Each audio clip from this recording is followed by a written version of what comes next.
નમસ્તે મિત્રો, આ વિડીયોની અંદર આપણે સ્ટાન્ડર્ડ 12th ઇંગ્લિશની અંદર રાઇટિંગ સેક્શનની અંદર એસે ડિસ્કસ કરવા જઈ રહ્યા છીએ. And that is the cartoon series I like most, કે મને કઈ સૌથી વધારે કાર્ટૂન સિરીઝ ગમે. હવે આની જગ્યાએ તમને એમ પૂછાય કે the cartoon character I like most, તો પણ તમારે આન્સર આ જ લખવાનો છે. બીજું કે આ તમે એસે તરીકે તૈયાર કરો તો સ્પીચની અંદર પૂછાય, પણ થોડું ચેન્જ સાથે પૂછાય, અને થોડાક ચેન્જ સાથે તમે સ્પીચની અંદર પણ લખી શકશો. અને શોર્ટ નોટમાં પૂછાય વોલ્ટ ડિઝની વિશેની શોર્ટ નોટ, એમાં પણ તમે આમાંથી ઘણું બધું લખી શકો, આખી શોર્ટ નોટ બનાવી શકો, એટલે મેટર છે. તો શોર્ટ નોટ, સ્પીચ અને એસે એની અંદર ઇમ્પોર્ટન્ટ હોય એવો આપણે ટૉપિક આજે ડિસ્કસ કરવા જઈ રહ્યા છીએ. બીજું કે કોઈ પણ એસે કેવી રીતે લખવો, હાઉ ટુ એન એસે અથવા હાઉ ટુ અ પેરેગ્રાફ, બરાબર, એના વિશે મેં એક અલગ વિડીયો બનાવ્યો છે કે એમાં તમે કોઈ પણ એસેમાં કેવા પાવરફુલ સેન્ટન્સ લખી શકો, ઇફેક્ટિવ સેન્ટન્સ લખી શકો, એવું મેં દરેક ઇમ્પોર્ટન્ટ એસે વિશે બતાવ્યું છે. જો એ વિડીયો ન જોયો હોય તો તમે ખાસ જોઈ લેજો. અત્યારે હું તમને કહું કે આના વિશે તમારે ઇફેક્ટિવ સેન્ટન્સ લખવા હોય તો એમ લખી શકાય કે what an important topic this is, what an interesting topic this is, what an important અથવા what an interesting topic this is. અથવા પ્રશ્ન વાક્ય લખી શકો કે who does not like to watch cartoon series, who does not like to watch cartoon series, બરાબર. તો આ રીતે તમે ઉદ્ગાર વાક્ય, પ્રશ્ન વાક્ય, સુવિચાર એટલે થોટ, ડેફિનેશન એટલે વ્યાખ્યા, પોઈમ લાઇન્સ, પ્રોવર્બ એટલે કહેવત, આવું કંઈ પણ ઇફેક્ટિવ તમે લખી શકો, બરાબર. તો એ રીતે તમે પણ તમારી પોતાના વસ્તુ ઉમેરી શકશો. પણ અહીંયા આપણે એક ટુ ધી પોઈન્ટ જે જરૂરી છે એ જ આપણે અહીંયા બતાવ્યું છે. પોઈન્ટ જો ચિલ્ડ્રન લવ કાર્ટૂન્સ, એમાં લવમાં એસ નહીં આવે, એસ ભૂલથી લખાઈ ગયું છે. Different cartoon shows on TV એટલે જુદા જુદા કાર્ટૂન શોઝ ટીવીમાં આવે છે. એન્ટરટેઇન્સ અસ એટલે આપણને મનોરંજન કરાવે છે. ટોમ એન્ડ જેરી, પછી connects children's emotion with childish imagination, કે બાળકોની લાગણીઓને બાલિશ કલ્પનાઓ સાથે જોડે છે. ઇમેન્સ પોપ્યુલારિટી એટલે ખૂબ જ લોકપ્રિય હોય છે આ બધું. હવે ગુજરાતી સાથે જો કે cartoons are shortest weapons for reformers, reform એટલે ચેન્જ કરવું, તો ચેન્જ મેકર્સ જે લોકો છે એના માટે, પરિવર્તન કરતા છે, જ્યોતિર્દર્શી, બધા માટે કાર્ટૂન છે એ સૌથી ટૂંકા વેપન છે. Letter the print media started cartoon series, અને પછીથી પ્રિન્ટ મીડિયા છે એમણે કાર્ટૂન સિરીઝ શરૂ કરી હતી. ઇલેક્ટ્રોનિક્સ મીડિયા આવે, બરાબર, સોશિયલ મીડિયા આવે, એમ પ્રિન્ટ મીડિયા એટલે ન્યૂઝપેપર, મેગેઝિન, બુક્સ વગેરે. Not like news items, cartoons of any series are part of a story. ફક્ત ન્યૂઝ આઇટમ નહીં, પણ કાર્ટૂન છે કોઈ પણ સિરીઝ ના હોય એ સ્ટોરીનો એક ભાગ બને છે. Cartoons always fascinate to children, cartoon હંમેશા બાળકોને અટ્રેક્ટ કરે છે. ફેસિનેટ એટલે અટ્રેક્ટ કરવું, ઇમ્પ્રેસ કરવું. Children are very eager to see them constantly, constantly એટલે સતતપણે થાય, કન્ટિન્યુઅસલી થાય. તો બાળકો હંમેશા તેમને સતત જોવા માટે આતુર હોય છે. Now there won't be single child on this globe who has not enjoyed any cartoon series in childhood. Globe એટલે પૃથ્વીનો ગોળો થાય, ગ્લોબલ એટલે વૈશ્વિક થાય, ગ્લોબલ વોર્મિંગ એટલે વૈશ્વિક ઉષ્ણતામાન થાય, એ રીતે. હવે આ પૃથ્વી ઉપર, આ પૃથ્વીના ગોળા ઉપર કોઈ પણ એવું બાળક નહીં હોય, એક પણ બાળક કે જેણે બાળપણમાં કાર્ટૂન સિરીઝ ન માણી હોય. Now there won't be any single child on this globe who has not enjoyed any cartoon series in childhood. There are many types of cartoons on TV, ઘણા બધા કાર્ટૂન્સ તમને ટીવીમાં જોવા મળે. They are of course good and interesting, તેઓ સારા અને રસપ્રદ હોય છે. Many like me do enjoy still now, મારા જેવા ઘણા લોકો એમ કે આને હજુ માણે છે. I always C different cartoon shows on TV but the show which I love most is Mickey mouse. હું હંમેશા જુદા જુદા કાર્ટૂન શોઝ ટીવી પર જોઉં છું, પરંતુ મને જે શો સૌથી વધારે ગમે છે એ છે Mickey Mouse. Mickey Mouse is very famous in every nook and corner of the world. Mickey Mouse એ દુનિયાના ખૂણે ખાંચરે દરેક જગ્યાએ ફેમસ છે. Nook and corner means in all the directions, બધી દિશાઓમાં.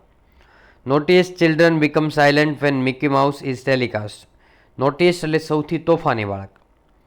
તોફાની બાળકો પણ શાંત થઈ જાય જ્યારે મિકી માઉસનું પ્રસારણ થતું હોય છે ત્યારે. ટેલિકાસ્ટ એટલે પ્રસારણ થવું.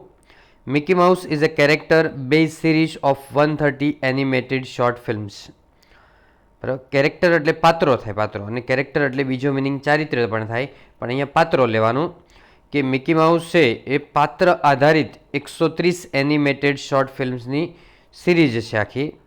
It is a wonderful creation of Walt's crazy idea. વોલ્ટનો એક પાગલપનો વિચારો હોય, પાગલપન જેવા વિચારો, એનું અદ્ભુત સર્જન છે. Wonderful creation.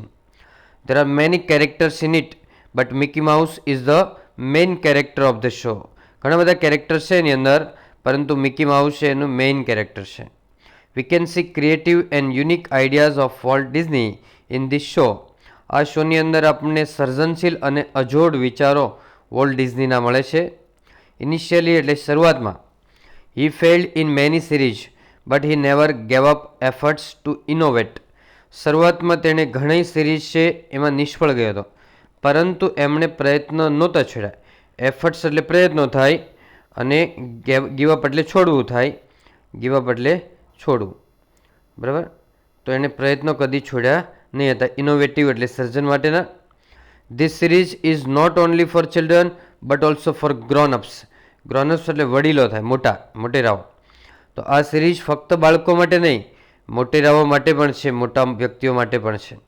Mickey mouse tax on new adventures finding himself in silly situations. Mickey mouse છે તેની જાતને મૂર્ખામીભરી પરિસ્થિતિમાં મૂકે અને એમાં નવા સાહસોને જુએ છે. એડવેન્ચર્સ એટલે સાહસો. Mickey mouse loves adventures and trying new things. Mickey mouse છે એને સાહસ ગમે છે અને નવી બાબતોનો પ્રયત્ન કરે છે. Though his best intentions often go away, he is optimistic and a friend to everyone. જોકે એના શ્રેષ્ઠ ઈરાદાઓ, ઇન્ટેન્શન્સ એટલે ઈરાદાઓ હોય, બરાબર, ગો અવે એટલે એ દૂર જતા રહે છે, છતાં પણ તે આશાવાદી છે અને દરેક જણનો મિત્ર છે. ઓપ્ટિમિસ્ટિક એટલે આશાવાદી અને પેસિમિસ્ટિક એટલે નિરાશાવાદી છે. અવેનું સ્પેલિંગ AWAY કરી દેજો.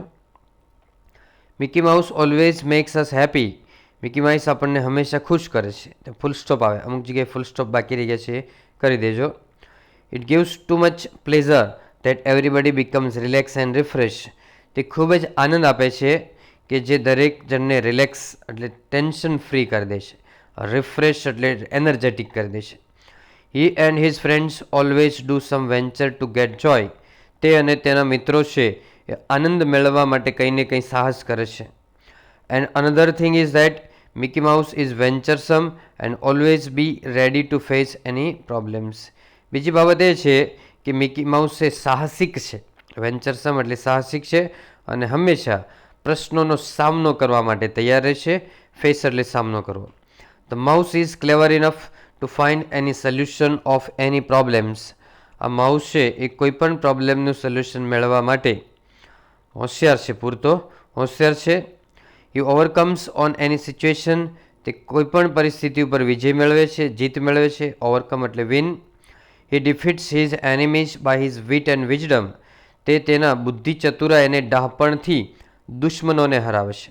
ડિફીટ એટલે હરાવો, એનિમીઝ એટલે દુશ્મનો, વિટ એન્ડ વિઝડમ એટલે બુદ્ધિ, ચતુરાઈ અને ડહાપણ. The show creates humour and fun. આ શો છે રમૂજ અને આનંદ સર્જે છે. હ્યુમર એટલે રમૂજ. It is like by one and all. તે બધા જ દ્વારા એની પ્રશંસા કરવામાં આવે છે. વન એન્ડ ઓલ એટલે બધા અથવા દરેક દ્વારા. Mickey Mouse doesn't walk into trap though his enemies do many attempts. Trap એટલે સપડાવું થાય, પાંજરામાં પુરાવું, એમ સપડાવું, કોઈ યુક્તિમાં ફસાઈ જવું. એટેમ્પ્ટ્સ એટલે પ્રયત્નો થાય. જોકે એના મિત્રો છે, દુશ્મનો છે મિકી માઉસના, એ ઘણા બધા પ્રયત્નો કરે છતાં મિકી માઉસ છે એ સપડાતો નથી, ઝાડમાં સપડાતો નથી, પાંજરામાં સપડાતો નથી, એની યુક્તિમાં સપડાતો નથી. He successfully escapes from the trap of his enemies every time. તે દરેક વખતે સફળતાપૂર્વક દુશ્મનોની યુક્તિ અથવા છટકું ગોઠવ્યું હોય એમાંથી ફ્રી થઈ જાય છે. સ્કેપ એટલે ફ્રી થઈ જવું, ફ્રીડમ મેળવી. This is his extraordinary master stroke of his wit and wisdom. તેની બુદ્ધિ, ચતુરાઈ અને ડહાપણનો અસામાન્ય એક માસ્ટર સ્ટ્રોક છે, અદ્ભુત શક્તિ છે. Really it is the masterpiece of Walt Disney's innovative ideas. Actually આ માસ્ટરપીસ છે વોલ્ટ ડિઝનીના નિત્ય નવીન વિચારો, ઇનોવેટિવ એટલે ક્રિએટિવ આઈડિયાઝનો ખરેખર એ માસ્ટર સ્ટ્રોક છે. Okay friends, so that's all. Happy learning, happy sharing. Thank you very much. વિડીયોને લાઇક કરો, શેર કરો અને ચેનલને સબસ્ક્રાઈબ કરો.